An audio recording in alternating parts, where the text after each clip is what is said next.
자, 오늘은 로마서 말씀하는 날입니다. 자, 로마서. 사람들이 이런 얘기를 합니다. 만약에 그럴 일은 없지만 성경이 66권이죠. 구약 39권 그리고 신약 27권 합쳐서 66권의 성경인데 66권의 성경 중에서 그럴 일은 없지만 이게 다 없어져 버렸어요. 기록이 내려오지 않습니다. 딱 한 곳만 내려온다고 가정을 합니다. 그렇다면은 창세기부터 계시록 중에서 딱 한 곳만이 있어도 이 복음은 분명히 아주 넓이 편만하다고 표현하죠. 편만하게 증거됐을 것이다 라고 하는 성경책이 있습니다. 그것이 뭘까요? 바로 로마서입니다. 왜 그러냐면 로마서라고 하는 1장부터 16장 말씀 안에는요, 예수 그리스도의 십자가와 하나님이 어떻게 하면 우리에게 자녀되는 권세를 주는지, 또 예수님을 통하여 우리 안에 계시는 성령님의 역사는 무엇인지에 대해서 너무나 복음을 핵심적으로 잘 요약했기 때문에 66권 중에서 한 권 로마서만 있어도 복음은 증거됐을 것이다. 그러니 얼마나 중요한 책인지를 알 수가 있겠죠. 또 하나, 결혼을 하면은 반지를 이렇게 껴줍니다. 사랑하는 아내에게, 남편에게 언약의 약속에 반지를 껴주죠.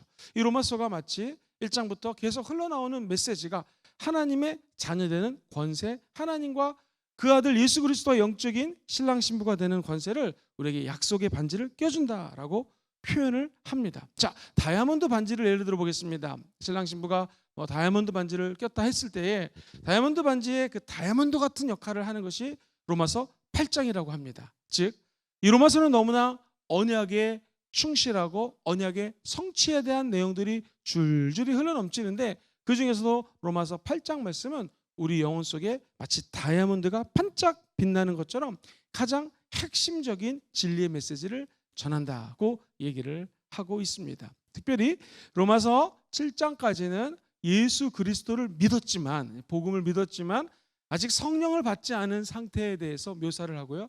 8장 가면 드디어 예수 그리스도 안에 있는 자에게는 정죄함이 없나니 이는 생명의 성령의 법이 죄와 사망의 법으로부터 우리를 자유했다 하면서 5절 6절 보면은 육신을 따르는 자는 육신의 일을, 영을 따르는 자는 영의 일을 생각하나니 육신의 생각은 사망이지만 영의 생각, 즉 성령이 함께 생각하면 생명과 평안이라고 말씀하시면서요, 하나님의 양자되는 권세를 주셨고 이제 예수 그리스도 안에 있으면은요, 성령이 우리 안에 계셔서 말할 수 없는 탄식으로 기도해 줍니다. 그리고 성령이 하나님의 생각을 우리 성령 하나님이 함께 나누시며 우리 안에서 하나님의 계획대로, 뜻대로 한 걸음 한 걸음을 인도하시면서, 특별히 로마서 8장 28절은요, 하나님을 사랑하는 자 곧 그 뜻대로 부르심을 입은 자들에게는 모든 것이 어떻게 돼요?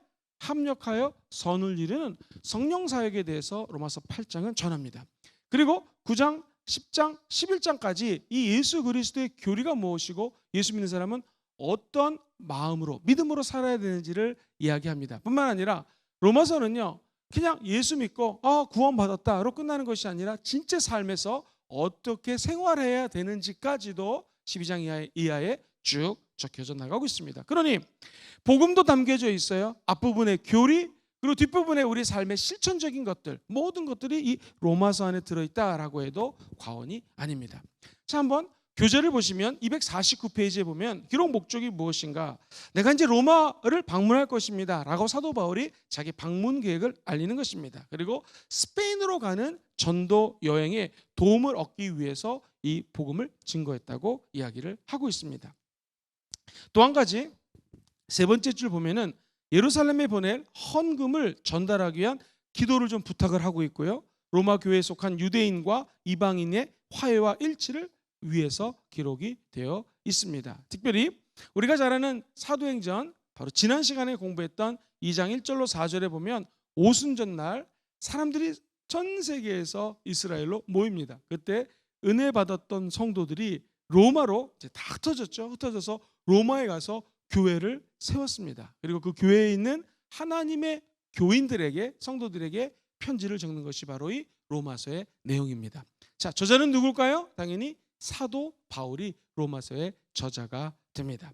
자, 그렇다면은 로마 교회는 사도들이나, 그러니까 당시 예수 그리스도의 제자들이나 혹은 로마 사람들에게서 전해진 것이다라고 얘기하는 학자가 있는데 많은 학자들은요, 그것이 아니라 말씀드렸듯이 오순절날 성령 받은 자들이 흩어져서 세운 교회일 것이다. 그러니까 그 당시에는요, 이 로마 교회는요, 예수님의 제자라든가 영적인 리더가 없는 상태였습니다. 그러니까 사도 바울은 로마에 편지를 쓰면서 아주 자세하게 예수 믿으면 어떤 교리를 믿어야 되고, 행함이 없이 행함을 통해서 구원받는다, 이거보다도 중요한 것이 믿음을 통해서 구원받는 것이다 라고 이 책은 설명을 하고 있습니다. 특별히 만약에 이 로마서는요, 논문에 비교를 하겠습니다. 논문은요, 논리적으로 쓰는 글 아니겠습니까? 가장 논리적으로 펼쳐나가는 것이 로마서에 나오는 메시지입니다. 뿐만 아니라 로마서가 논문이라고 하면은요, 주제나 또는 제목을 한번 정해보겠습니다. 그럼 로마서의 주제는 뭐냐면 이신, 믿음으로써 칭의, 의롭게 되는 것을 의미합니다. 자, 믿음으로 의롭게 된다. 의로움, 믿음. 자, 그리고 나서 이 의인된 사람이 믿음을 가지고 삶을 어떻게 꾸려나가는지가, 이게 다 로마서의 핵심 진리입니다. 이것이 우리가 잘 아는 우리 기독교인들이 종교개혁을 일으켰던 마틴 루터가 하나님 말씀 가운데에 이 말씀을 깨닫고 종교개혁을 일으키게 되죠. 로마서 1장 17절 말씀을 우리 한번 같이 읽어보겠습니다. 시작. 복음에는 하나님의 의가 나타나서 믿음으로 믿음에 이르게 하나니 기록된 바 오직 무엇은요? 의인은 믿음으로 말미암아 살리라. 하나님의 의가 어디에 나타나요? 성경에 보니 복음에 나타나는데, 자, 이 복음을 믿음으로 우리 안에 거하시는 하나님의 의가 자리 잡는다. 그래서 오직 의인은 뭐로 말미암아 살아요? 믿음으로 말미암아 살 것이다. 그러니까 이 로마에서 흐르는 전체 주제는 뭐냐면 써이자를 써갖고요, 믿음으로써, 이 믿으신 자가 재밌어요. 사람이 자에다가 말씀 원자를 쓰고요, 믿음으로써 칭의라고 그러죠. 칭자를 이렇게 쓰나요? 칭하게 되었습니다. 어떻게 칭하게 돼요? 의롭다 칭함을 얻었습니다. 옛날에는 득자 써가지고 이신 득이라고 많이 했는데 요즘에는 의롭다 칭하게 되었습니다. 이게 로마서의 핵심 주제입니다. 한번 따라해볼까요? 이신 칭의. 시작. 이신 칭의. 의롭게 칭함을 얻게 되었습니다. 그러면 예수 믿는 사람들은 의인이 되었다 끝일까요? 그렇지 않습니다. 이 의롭게 되는 것은 믿음으로 되고요, 많은 사람들이 오해하는 것이 로마서는 믿고 구원받았다, 할렐루야, 끝. 아닙니다. 그것이 다시 삶으로 연계가 돼야 된다는 거예요. 그래서 로마서 12장 같은 경우에서는 내가 너에게 권하노니 이렇게 말씀을 하시죠. 너희가 하나님이 기뻐하는 산 제물로 하나님께 너의 몸과 마음과 모든 것들을 다 산제물로 드리라. 그런 것이 하나님이 기뻐하시는 영적인 예배다. 우리의 삶이 하나님께 제물로 드려지는 것까지가 진짜 크리스천이라는 것입니다. 그래서 로마서를 잘못 이해하면 많은 사람들이 이신득이 의인은 믿음으로 산다, 할렐루야, 나 천국 간다, 그 다음에 예수 믿고 난 다음에 대충 살고 나쁜 짓 하고 하나님 원치 않는 길을 가게 되면 그 사람도 하나님과 멀어질 수가 있고 얼마든지 구원의 세계에서 낙오될 수 있다. 그래서 우리가 이게 오해하지 마세요. 제가 드리는 말씀을 잘못 이해하면 그럼 목사님 기독교의 핵심 진리가 믿음으로 의인이 되고 믿음으로 하나님의 자녀 되는 건데, 맞습니다. 다 맞고 로마에서 얘기하는 것은 마치 야고보서가 행함이 없는 믿음은 죽은 믿음이라고 얘기했던 것처럼 그 사람의 삶까지, 오직 의인은 믿음으로 말미암아 어떻게 돼요? 사는 것까지, 이게 삶으로 드리는 예배까지가 진짜 예배라는 거예요. 또 한 가지, 제가 이렇게 말씀을 드리니까 삶으로 드리는 예배, 이 삶으로 드리는 예배를 한번 떼어놓읍시다. 저 여러분들이 이제 출근해서 회사 직장에 이제 출근하시면요, 거기서 맨날 예배 드릴 수 없잖아요. 그리고 산제물도 드리라고 그러는데 일을 안 하고 예배를 거기서 드릴 수 없잖아요. 그러니까 오직 의인은 믿음으로 말미암아 산다라는 것은 믿음으로 예배를 드리는데, 예배는 예배당에 와서 주일날, 수요일날, 금요일날 또 이렇게 다니엘 말씀 양육 같은데 실제로 하나님이 임재하는 예배당에 와서 드리는 것이 우리가 하나님 앞에 영과 진리로 드리는 예배고요.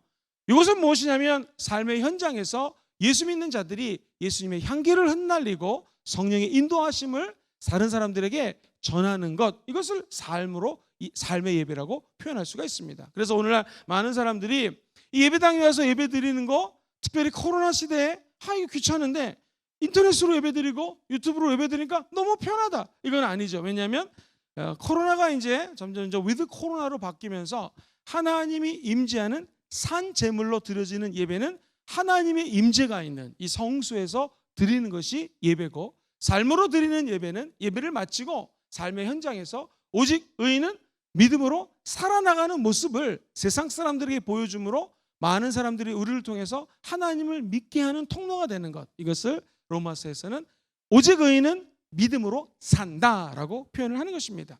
그래서 성경에 보면은 너희와 나의 믿음으로 말미암아 피차 아니함을 얻기 원한다. 신기한 것은요, 믿음이 있으면 피차 아니함을 얻습니다. 믿음 있는 사람들하고 2박 3일 정도 또는 어디 한번 수련을 가보십시오.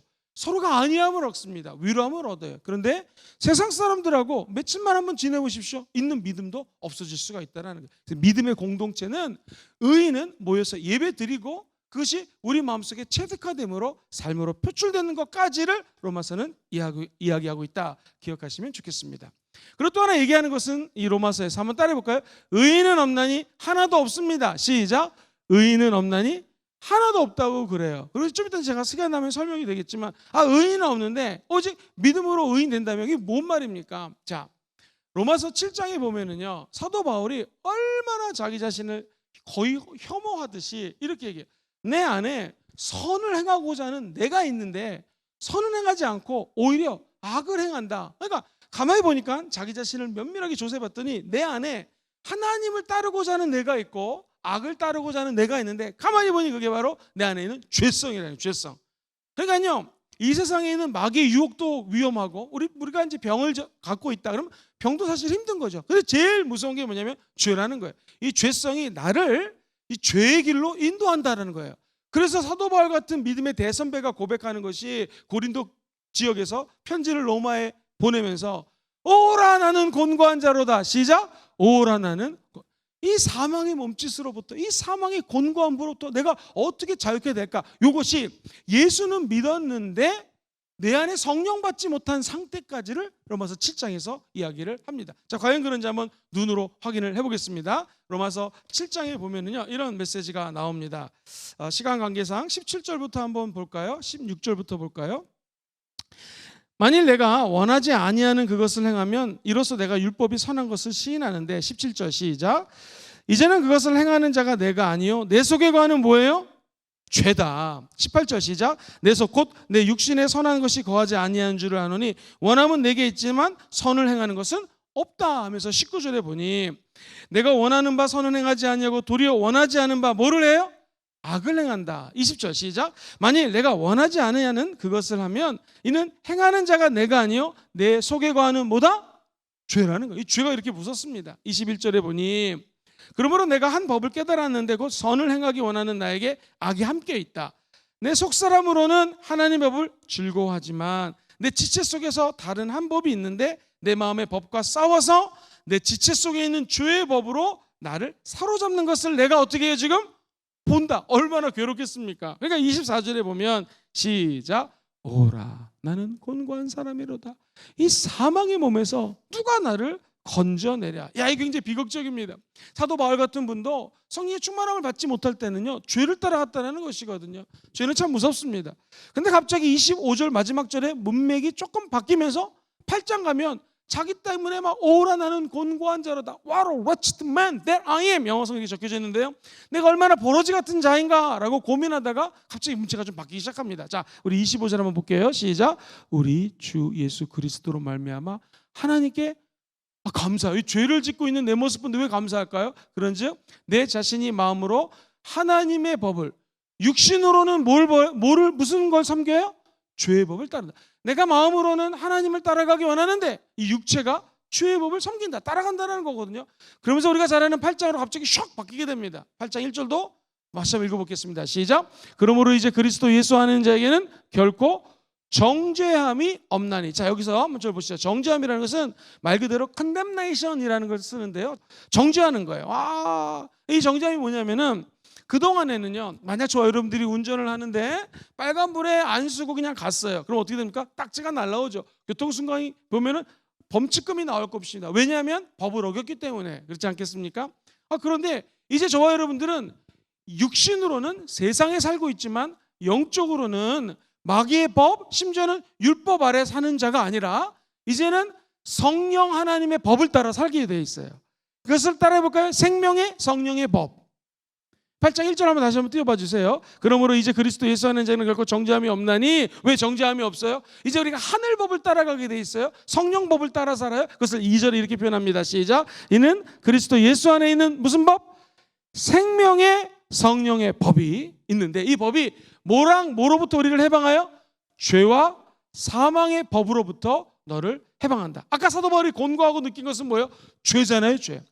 죄가 잉태한 즉 사망까지 올라가죠. 욕심 잉태한 즉 죄를 갖고 죄가 장성하면 사망까지 가잖아요. 그러니까 죄랑 사망은 마귀가 제일 좋아하는 무기예요. 죄를 짓게 하고 우리의 영혼이 사망에까지 인도하는 거거든요. 그러니까 예수 믿었다고 해서, 조심스러운 표현이지만 예수 믿고 난 다음에 나 천국 간다 하면서 하나도 삶으로 예수 그리스도를 따라가는 삶의 열매가 없다면 이거 위험할 수 있다는 거예요.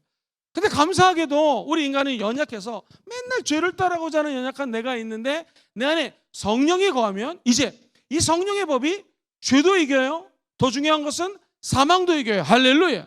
그래서 이제부터는 성령과 함께 살아갈 수 있는 오순절적인 성도가 될 수 있다. 다시 말해서 성령님은 어떤 분이신가? 성령님은 자기를 주관하지 않으세요. 자기를 주장하지 않으세요. 성령님은 언제나 예수 그리스도 이름을 높이시는 분이 성령님이십니다.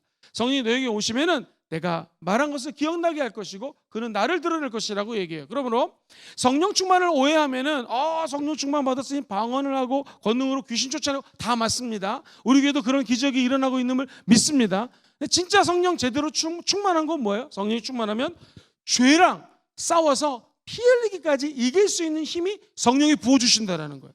교회 와서 방언하고 심지어 성령의 은사를 받았다 할지라도 삶에서 성령의 열매가 나타나지 않으면 이건 사실 어찌 보면은 진정한 크리스찬이 아니라는 것이죠.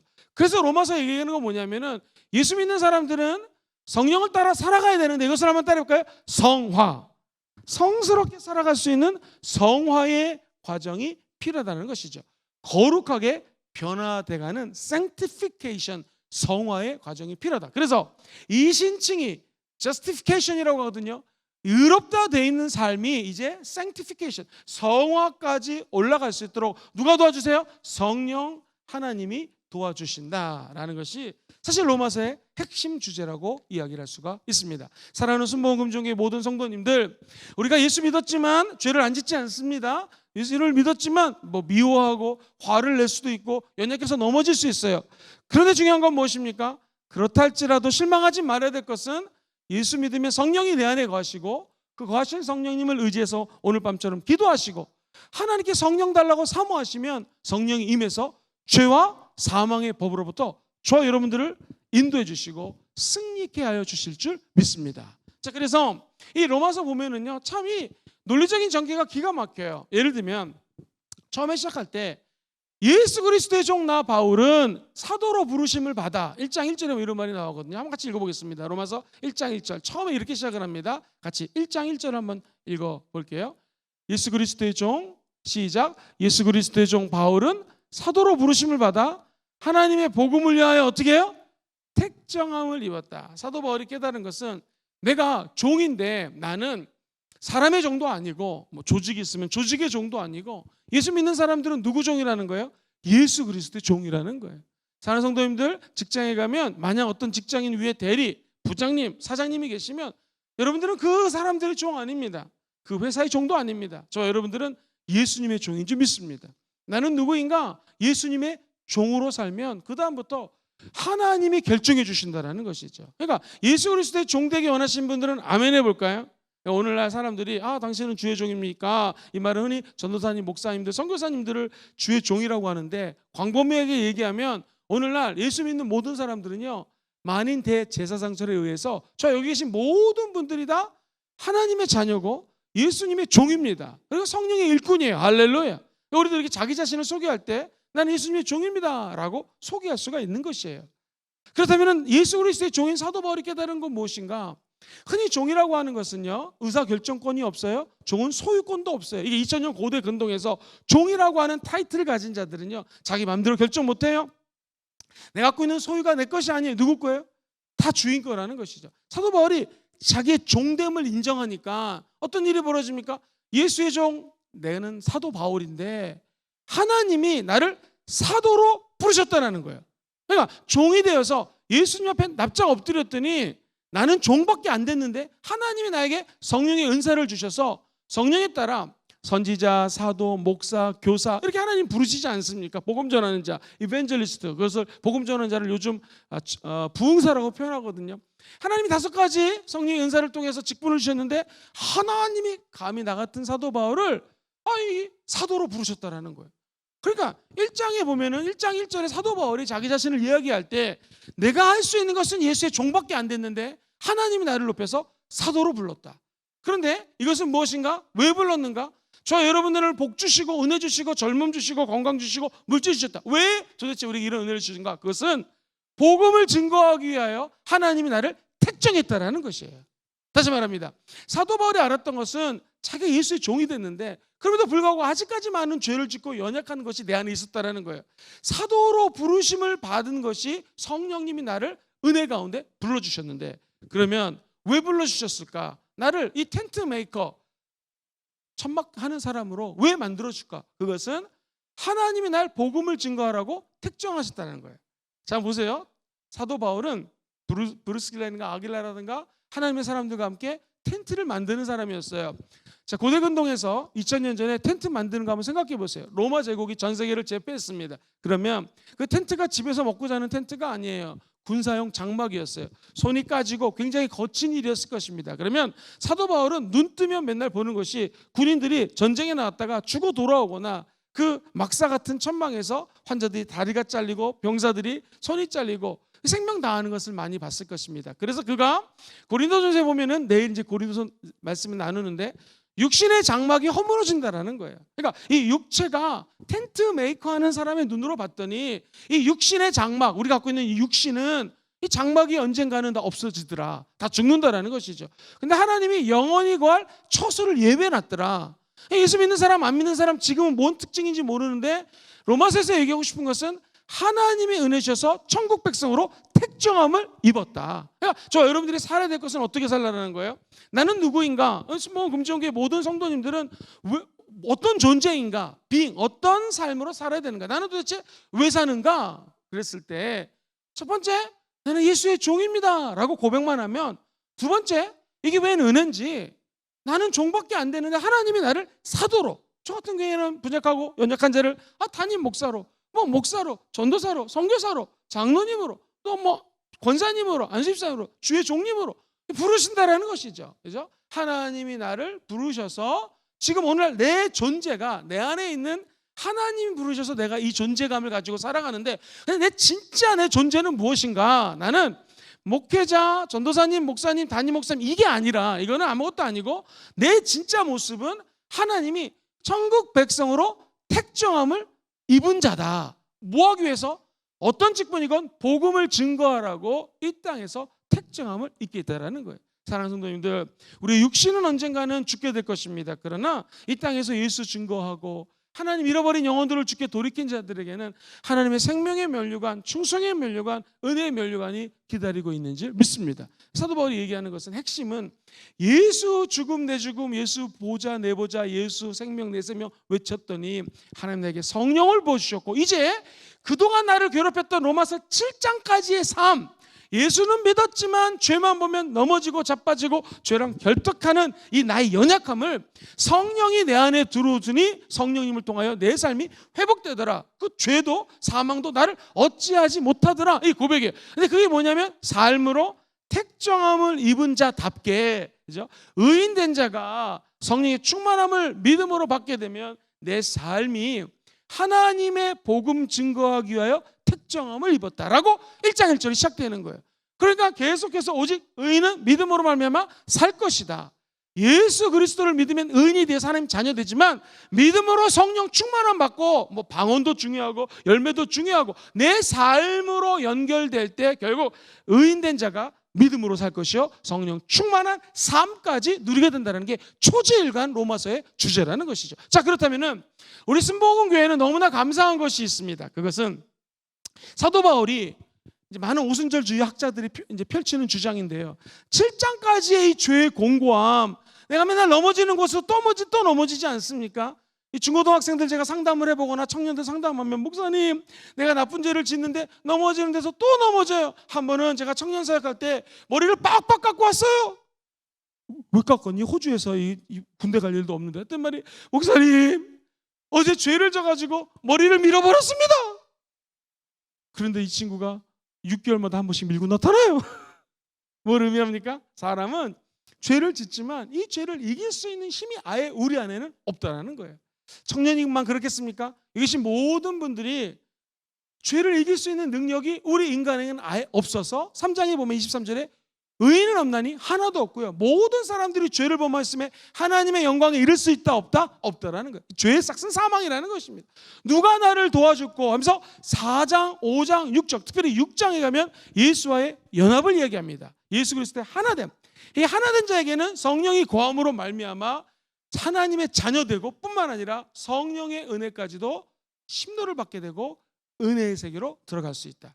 사랑하는 성도님들, 우리 순복음교회 모든 성도님들이 예수 믿고 다 의인되고 하나님의 자녀가 된 줄 저는 확신합니다. 아멘. 다 천국 갈 줄 믿습니다. 이 땅에 죄를 안 짓고 살 수 있는 방법은 우리에게는 아예 없다라는 거. 로마서 8장부터 펼쳐지는 성령 충만한 믿음의 세계입니다. 여기 계신 모든 분들이, 또 방송을 듣는 우리 성도님들이, 이 믿음은 예수 그리스도의 영으로 말미암는 것이요 성령과 함께하는 믿음, 성령 충만의 믿음 갖게 되시기를 주의 이름으로 축원드립니다. 나아가 이것이 삶까지 연계가 되어야 된다는 거예요. 자, 그럼 대표적으로 로마서 12장 1절과 2절만 같이 한번 읽어보겠습니다. 내가 너희들에게 마지막으로 권면하는 게 있다. 권한다는 것은요, urge you라는 단어를 쓰는데, 모든 결론적으로 여러분들에게 긴급하게 말씀드리겠습니다. 그것은 너희의 몸을 하나님이 기뻐하시는 뭘로 드려라? 거룩한 산 제물로 드려라. 자, 살아있는 제물, living sacrifice라고 그러거든요. 이것이 너희가 드릴 진짜 영적인 예배다. 그래서 우리 삶이 어떻게 되는가? 2절 같이 읽어보겠습니다. 시작. 너희는 이 세대를 본받지 말고 오직 마음을 새롭게 함으로 삶의 변화를 받아서 하나님의 선하시고 기뻐하시고 온전한 뜻이 무엇인가 어떻게 하라? 분별하라. 이게 어찌 인간의 힘으로 되겠습니까? 누가 도와주셔야 돼요? 성령이 도와주셔야 됩니다. 그리고 성령 받은 자는 삶의 현장에서 이러한 삶을 살아갈 수 있다는 거예요. 바라기는 여기 모든 분들이 예수 믿고 다 의인 되시기를 주의 이름으로 축원드립니다. 나아가 의인된 것만 가지고 만족하지 마시고 의인된 우리가 이제 믿음으로 날마다 성령과 동행하는 성령의 일꾼 되시기를 주의 이름으로 축원드립니다. 예배를 통하여 이 성령의 충만함을 받죠. 그러면 이제 삶의 현장에서 예수 그리스도의 피 묻은 십자가 복음을 증거하기 위하여 택정함을 받는 모든 백성들 되시기를 주의 이름으로 축원드립니다. 자, 그럼 이제 몇 가지 로마서의 핵심 내용을 박스로 정리해드리고 강의를 마치겠습니다. 자, 첫 번째는요, 교재는 250페이지에 나오는데 하나님의 심판 원리가 있어요. 네 가지를 얘기합니다. 첫 번째는 진리에 따라서 심판합니다. 하나님의 심판이 뭘대로 돼요? 진리대로 된다는 거예요. 세상의 심판은 법이 맨날 바뀌지 않습니까? 어제는 죄인인데 오늘 안 죄인일 수 있는 거죠. 또 오늘은 죄인이 아닌데 내일은 죄인이 될 수 있는 거예요. 근데 이것은 하나님의 심판은 하나님의 말씀 진리대로 심판이 다가온다. 두 번째 거 읽어봐요. 시작. 행한 대로 보응한다. 세 번째 거 시작. 사람의 외모를 취하지 않는다. 이게 우리 인간과 하나님의 차이점이죠. 하나님 우리의 마음의 중심을 보신다. 네 번째 시작. 각 사람이 지닌 빛과 이해의 양에 따른다. 얼마만큼 성령의 빛을 나타내는가. 그리고 하나님을 알지 못하는 자도 심판을 받고 하나님의 계시를 더 많이 받은 자들은 어떻게 돼요? 더 큰 책임이 있다. 이게 사실 어마무시하게 무서운 말입니다. 하나님의 일을 하고 있는 저같이 목사님들, 전도사님들, 장로님들, 권사님들, 안수집사님들, 이 재직이라고 그러죠. 중직들은요, 더 큰 심판이 기다리고 있다는 거예요. 자, 우리가 이 하나님의 일, 장로님, 권사님, 안수집사님, 저같이 목회자들, 이게 어찌 우리 인간의 힘으로 할 수 있는 일이 있겠습니까? 없다라는 것이. 그렇기 때문에 심판을 면할 수 있는 유일한 방법은 결국 성령님의 도우심을 받아야 된다는 것이죠. 그것을 유대인들은요, 나는 하나님의 선민이야 라고 하면서 유대인들이 받고 있는 축복을 이렇게 이제 얘기를 합니다. 252페이지 보면 이스라엘이 소유한 8가지 특권이 있다고 박스는 정리를 하고 있는데, 이 축복이 예수 믿은 저와 여러분들에게는 이제 8가지 축복이 우리에게 전이가 된다. 첫 번째 읽어봅시다. 시작. 양자됨. 옆에 것도요. 유대인들을 세상 가운데 구별하여 하나님의, 이제는 우리가 다 예수 믿으면 양자가 된다. 두 번째 영광인데요. 야훼의 영광은 유대인의 성전에만 임재하셨다. 오늘은 어떨까요? 야훼의 영광은 유대인의 성전뿐만 아니라 오늘 순복음 금정교회 또 우리 화명성전에 임한다는 거예요. 나아가 우리 안에 계신 성령님 때문에 저 여러분들이 성전이 되었고 성전된 우리에게도 하나님의 영광이 임한다라는 것이죠. 자, 세 번째 읽어볼까요? 시작. 언약들. 옆에 거 읽어보죠. 시작. 이스라엘을 자기 백성으로 삼으신다는 하나님의 신성한 언약을 주셨다. 근데 이제는 그 언약들이 신약 시대에는요 성취가 됐어요. 누구 때문에? 예수님 때문에. 네 번째 율법. 이스라엘은 시내산에서 하나의 율법을 직접 만든 놀라운 특권을 받았습니다. 맞죠? 출애굽기 20장. 근데 오늘은 어떻습니까? 성령을 통하여 하나님의 레마, 하나님의 로고스가 우리를 삶을 지배할 수 있다. 엄격히 말하면 성령님의 도우심 없이는 저 하나님 말씀을 따라갈 수가 없다. 그러니까 5, 6, 7, 8 계속 얘기하는 게 뭐예요? 예배, 약속들, 조상들, 그리스도. 이게 유대인들이 갖고 있는 선민의식인데 로마에서 얘기하는 건 뭐예요? 복음이 이방인들, 유대인뿐만 아니라 이방인들에게까지도 편만하게 증거하는 것이 목적이라고 성경은 이야기합니다. 예를 들면 내가 복음을 부끄러워하지 않으니 유명한 말이죠. 로마서 1장 16절 한번 띄워봐 주시겠습니까? 사도 바울의 고백입니다. 나는 복음을 부끄러워하지 않는다. 영어 성경은요 I'm not ashamed 이렇게 됐거든요. 내가 부끄러워하지 않습니다. 뭘 부끄러워하지 않아요? 이 복음은 모든 믿는 자들에게 구원을 주시는 하나님의 뭐가 됩니까? 능력이 되는데 첫 번째는 유대인들에게요. 두 번째는 헬라인 즉 이방인들에게도 이것이 하나님의 복음은 능력이 된다라고 이야기를 합니다. 그러면 구원의 조건이 내가 선민이기 때문에 우리 엄마 아빠가 목사님이니까 내가 구원받는다 이거 아니라는 것이죠. 구원의 조건은 무엇인가? 먼저 마음으로 믿어. 아까 제가 의 얘기했죠. 의에 이르고. 한번 따라할까요? 마음으로 믿어 의에 이르고. 자, 마음으로 믿어서 의에 이르고. 그 다음에 한번 따라해볼까요? 입술로 시인하여 구원에 이른다. 시작. 입술로 시인하여 구원에. 사람들 앞에서 증인의 자세, 증인된 삶까지 연결이 돼야 된다는 것입니다. 그러니까 마음으로 믿어 의인될 뿐만 아니라 삶에서 믿은 자들이 삶으로 살 수 있는 데까지 연결해야지 된다는 것이 계속해서 로마에서 얘기하는 의인, 믿어야 된다. 그리고 삶으로 성령님까지 함께 살아나가야 된다는 거예요. 야, 이거 참 쉬운 말은 아니죠. 그러니까 우리가 죄를 짓지 않을 수 있는 방법이 결국 내 안에는 하나도 없다. 그럼 누가 도와주셔야 돼요? 성령님이 도와주셔야지. 로마서 12장 이하에 나오는 예수 믿는 자들의 삶을 제대로 살아갈 수 있다는 것입니다. 결론입니다. 여러분, 의인은 예수님 때문에 됩니다. 할렐루야. 그리고 이제 예수 믿고 구원받은 우리 자녀들은요, 한번 따라볼까요? 성령님과 동행하는 믿음. 시작. 성령님과 동행하는 믿음. 이거 없이는요 우리 삶에서 승리할래야 승리할 수가 없다. 사도 바울 같은 분도 죄를 따라가는 연약한 자기 죄성을 고백했다는 것이죠. 그럼 우리 삶에서 성령님과 동행하며 성령이 택하신 그 은혜를 선포하며 살아갈 때 믿지 않는 자들이 또는 교회를 떠났던 자들이 우리를 통하여 삶으로 예배드리는 저 여러분들을 통하여 삶의 현장에 아름다운 성령의 열매를 맺는 사랑, 믿음, 사랑의 열매, 그리고 우리가 알고 있는 성령의 9가지 열매들을 맺는 것을 보면서 야, 나도 교회 다니고 싶다, 저 사람을 닮고 싶다 이 하는 삶까지 연결되는 정말 로마서 얘기하는 진정한 그리스도인들이 다 되시기를 주의 이름으로 축원드립니다. 할렐루야. 자, 오늘 로마서의 이 축복이 함께 하시기를 예수님 이름으로 기도합니다.